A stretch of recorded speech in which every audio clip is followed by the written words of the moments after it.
In today's episode, Unpacking Teacher Stress About Technology with special guest Sara Gilmore.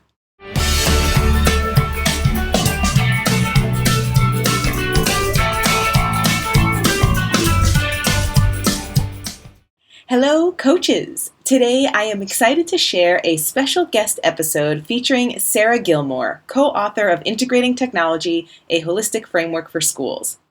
Sara has been a tech coach for many years, and recently I had a conversation with her for our Coach Better podcast, which airs later this semester. She and I talked about the importance of unpacking teacher stress during this conversation, and she gave such clear step-by-step directions with the actual questions you can ask to facilitate a question either in person or remotely that I knew I had to share it as a 5-Minute Friday with her permission. So that's what I'm doing today.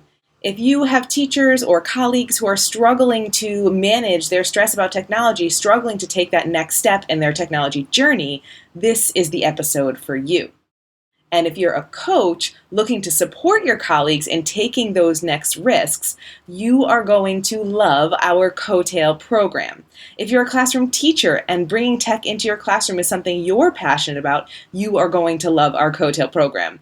Registration for the next cohort is open now for a limited time, and we'd love to have you join us.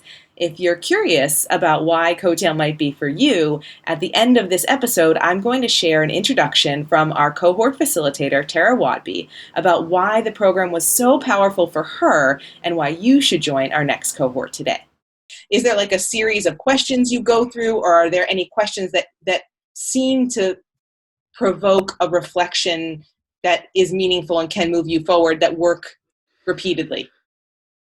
Well, so I've done this several times now with different groups of teachers, including my own at BIS and then in kind of workshops and stuff. And what I would say is that if it's going to be effective, it's not a quick process. So there's no kind of question at the end you can jump to.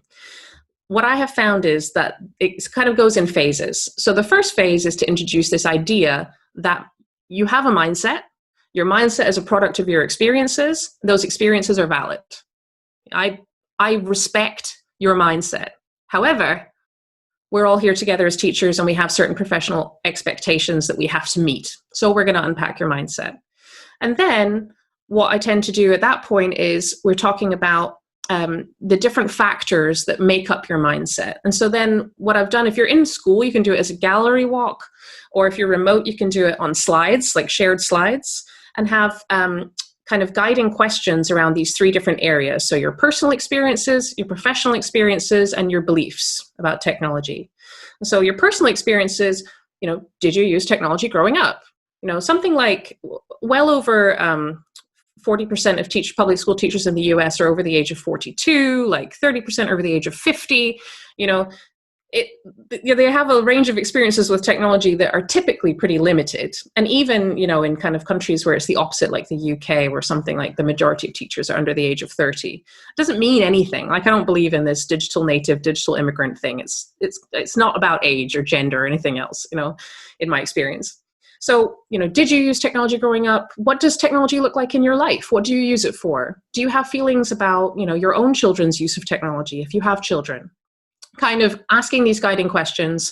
You can put it up on Post-it notes, a big poster on the wall or whatever, and then let them walk around in groups and discuss that, or put them in breakout rooms in Zoom to discuss those questions and just write down initial ideas. And then you've got your professional experiences, like, do you trust the technology in this school? Do you feel that you have sufficient resources? Do the resources that we have match the curriculum you're expected to teach? What happens when you ask for help? That's a key one. If you call tech support, if you have it in your school, does the man show up and then make you feel like an idiot? Because that's important to know as well. And asking all of these questions. And then some really interesting questions in that beliefs portion. Is play on a screen as good as play outside? Is reading a book on a tablet as good as reading a book on paper? These kind of questions are really asking people to delve deep into the maybe unconscious biases that they may hold about what constitutes time well spent, that kind of thing. And then once they've kind of done that, then usually what I would ask them to do is really think about, okay, so let's give your mindset a word. What is your mindset? right? And so usually put this on a continuum. I use Padlet when I'm doing it remotely because GIFs are my method of communication of choice. So I have a continuum in the background on Padlet, like a wallpaper. And then I'll have everybody, you need to choose an adjective that describes what you would say your mindset is. And then I want you to go in and find a GIF that communicates that in some amusing, interesting, deeper kind of way, like enthusiastic, hostile, curious, skeptical, whatever. And then place that where you feel like it belongs on this continuum from positive to negative, right? And then from there, it's going even deeper and saying, okay, so you're enthusiastic. Thinking back to those experiences, personal, professional beliefs, which specific elements would you say are the most important in forming this mindset that you have today? Yeah. So for me, I'm pretty enthusiastic about technology. I can point to the fact that, I had it around me growing up, that my parents had no particular feelings about it one way or the other. They didn't limit my screen time. They didn't, it was just there. I could use it if I wanted to. I don't have any fear of it. I'm not frightened of breaking it, which is possibly to do with my age. That I come from a time where it is actually harder to break computers because now they don't want you inside them. So, all of these kind of things, and making a mind map saying, this is where I'm at. And then from there, what can I affect? What do we have here that I can say, this is holding back my practice, or this is affecting my practice? What can I do about that? But you can't, I don't think, jump to that end until you've done all of this stuff in the beginning, because it's such a huge conversation that just, in my experience working with teachers, has never been had at all. Why do you feel the way you feel, and what can we do about it?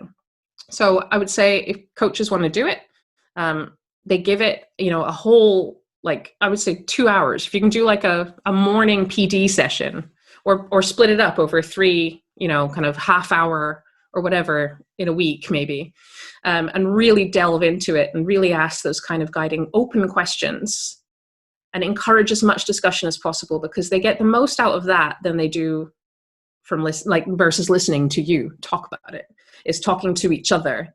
They also feel a lot safer talking to each other than they feel talking to you, particularly if you're an in-school member of staff, and if you're in this sort of pseudo leadership type position. The last thing they want to do is be complaining to you. When you do that gallery walk piece at the beginning, that's anonymous. That's just Post-it notes or writing on a poster. They can really kind of let everything out there and then give them opportunities to, what did you notice? What was the most important thing? Were there any commonalities or any major differences? I've noticed on this poster here, there's somebody who says they never use technology and somebody who, uses it all the time. Why do we think that might be? What could be the factors that would influence that? And just kind of trying to really take away the shame, take away the secrecy, and just it's out there, now what are we going to do about it? Oh my gosh, I love it. That is wonderful. Thank you for describing that in such clear detail. Thanks for watching today's video. If you enjoyed today's conversation, you will love the COTAIL program. It's a 5-course, 1.5-year credential program designed to help you make the most of the technology you and your students have access to. We have had thousands of graduates over 15 years running this certificate, and we know people love it. And to give you even more of a taste of how great the COTAIL program is, today I'm sharing a video from our next cohort facilitator, Tara Wadby. Hi, I'm Tara Wadby, and I'm a proud COTAIL graduate. I graduated from the first online cohort in 2013, and COTAIL was really one of the most transformative educational journeys I've ever been on. I have done lots of online programs and courses, and at the same time that I was doing COTAIL, I was also finishing my MFA. And so I remember vividly taking 2 courses in one semester, the final COTAIL course, where I was reflecting, reading, completely engaged in my final project, which was all inspired by what I wanted to do and how I wanted to impact and how I could use my learning from COTAIL, versus my course, which was more traditional, still very meaningful because I was interested in it, but just a lot more hoops to jump. And so what I would say is that COTAIL really helped me to understand who I am as a learner and what I want to do, take what I'm learning and integrate it into my practice and my profession and my personal being. And it also just opened up the world for me. And I know that COACHBETTER has evolved over the years to continue to stay relevant so that it continues to open up the world for others. So as a graduate, I can say that it truly was a life-changing, transformative experience. And that is why I'm so happy to be facilitating the online cohort beginning in February 2021 so that I can be a part of helping others transform their practice and their journey. So COACHBETTER is an ongoing, sustainable, fantastic journey of learning, inspiration, reflection. But ultimately, you take what's happening and what you're learning and you make it relevant to your contest so that you can have a greater impact on your students and on our profession of education. So take it from a proud graduate, someone who is continuing to be inspired by COACHBETTER many, many years later, and I hope to see you in the next online cohort.